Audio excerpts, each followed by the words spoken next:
네, 시작하겠습니다. 이번에 실강 문제 먼저 풀어보기 전에 정정사항이 있어서 먼저 그 부분을 수정하고 넘어가겠습니다.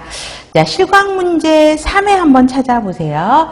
자, 3회 찾으셨으면 6번 문제 보겠습니다. 자, 연기준 회사는 과거 지출의 적정성을 새로운 시각에서 분석하고 사정한다. 복잡하고 시간이 많이 소요된다. 여기까지는 맞죠?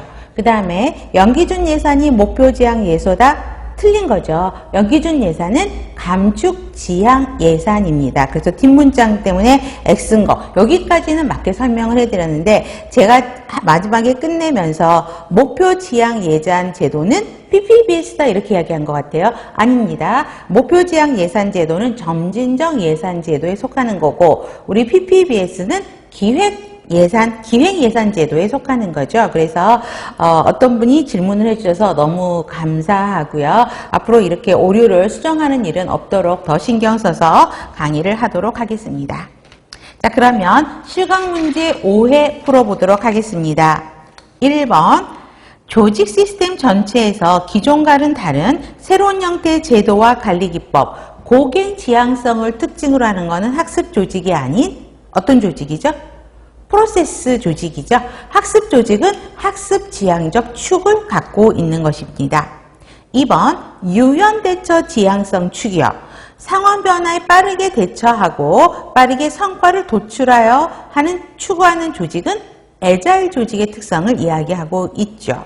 3번 현재 직무를 관찰하고 기록하며 분석해서 조직 전체 비용을 절감하고 직무 만족을 높이는 동시에 조직 목표 달성을 위해 직무 내용, 직무 기능, 직무 간의 관계 등을 규정하는 것은 뭐에 대한 정의를 설명하고 있죠?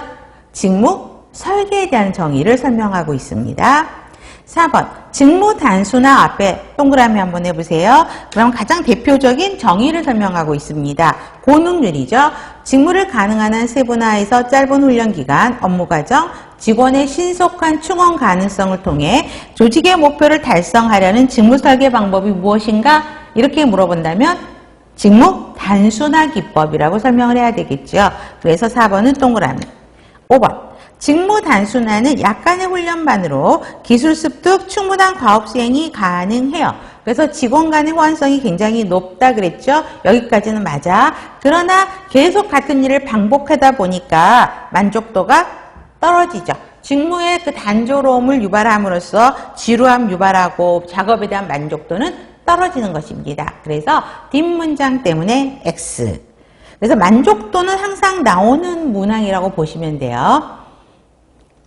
6번 직무들이 직무 수행 과정에서 성취감, 인정감, 고차원의 동기호인 등이 발휘하도록 과업의 수와 빈도를 변화시키는 설계 방법을 무엇이라고 하는가? 이렇게 물어본다면 직무 확대가 아닌 직무 충실화를 설명하고 있고 X.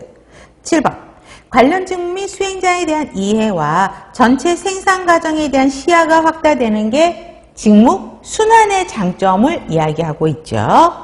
8번 충실화는 매슬로우의 욕구 단계 이론에 기초한 것이다. 틀린 거죠. 뭐였지? 누구 이론에 기초한 거였죠? 허츠버그의 이용인론에 기초한 거죠. 그래서 틀린 거고 자주성, 성취감 등을 높일 수 있도록 직무를 수평적인 확대가 아니라 수직적으로 확대한 거죠. 그래서 8번 문항 같은 경우는 두 군데가 다 틀렸다라고 보시면 되겠고요. 9번 해크만과 홀딩햄이 제시한 직무 특성 모형에서 구성원들에게 동기를 부여할 수 있는 직무의 핵심적인 특성이 뭐냐라고 했었죠. 5가지는 꼭 외우라고 설명을 드렸을 거예요. 기술의 다양성, 과업의 독자성, 과업의 중요성, 피드백, 자율성을 이야기하고 있죠. 그래서 9번은 동그라미. 10번 직무 결과에 대한 책임감을 경험하는 것은 어떤 거지? 과업의 자율성을 이야기하고 있죠. 그래서 과업의 자율성은 직무 결과에 대한 책임감을 경험하게 하고 있죠. 11번 직무 내용, 근무 조건, 직무 수행에 필요한 기술, 태도, 적성 등 직무가 요구하는 특성을 분석해서 조직 내 존재하는 직위의 본질, 기능 요건을 규명하는 것은 직무 분석에 대한 정의를 설명하고 있고요. 12번 분석자가 일정 기간 동안 직원의 활동을 관찰하고 기록한 후 전체 근무 시간과 비교해서 각각의 일에 소요되는 시간을 계산하는 방법은 작업 표본 방법에 대한 정의를 설명하고 있는 걸 볼 수 있고요. 13번 직무평가에 대한 정의는 꼭 기억하라 그랬어요. 유사 직무들과 비교하여 일반 직무가 아닌 특정 직무가 갖는 절대적인 가치가 아니라 상대적인 가치라 그랬죠. 상대적인 가치를 측정하는 거고, 그 다음에 효과적인, 그래서 앞에 문항은 틀렸고